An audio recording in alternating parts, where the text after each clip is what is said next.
Good day everyone, welcome to my channel. So in this video, I will discuss to you guys on how to write a simple program using bash or a born again shell to ask the user to give distance in kilometers, and then it will convert into miles equivalent. Before we continue, I would like to say thank you so much to all my viewers, silent viewers and supporters in my channel. Thank you for watching my videos. If you are new with my channel and then you like this video, please hit the like button. Don't forget to share and please support my channel guys by clicking the subscribe button. So let's begin. I will put a link in the video description where you can download the complete source code of our tutorial video for today for free in my two websites. So we have here in our Nano editor, Sharp, Shebang, Bash, Bin Bash, Echo E. So new line here, \n, \t, kilometers to miles in Bash shell. So we are using this extension, no? -e, so that we can use this escape sequence \n new line and \t horizontal tab.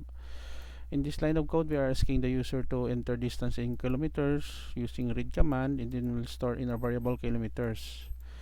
And in this line of code, we have here sharp perform conversion miles $awk or begin printf two decimal places $kilometers.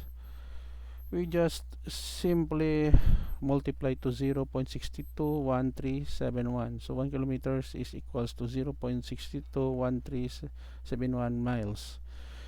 In this line, we have here to display the kilometers, kilometers is equals to miles.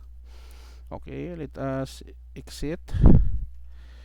We issue command bash to execute kilometers _miles -sh for shell. So kilometers to miles in bash, enter distance in kilometers. Let's say we have 5.3 kilometers is equals to 3.29 miles. Another example, let's say 8.45 kilometers. 8.45 kilometers is equals to 5.25 miles.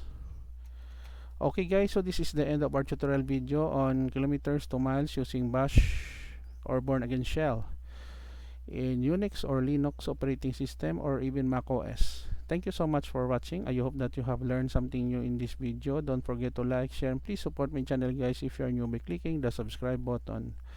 See you in the next video tutorial guys. This is your friend Jake saying bye bye for now.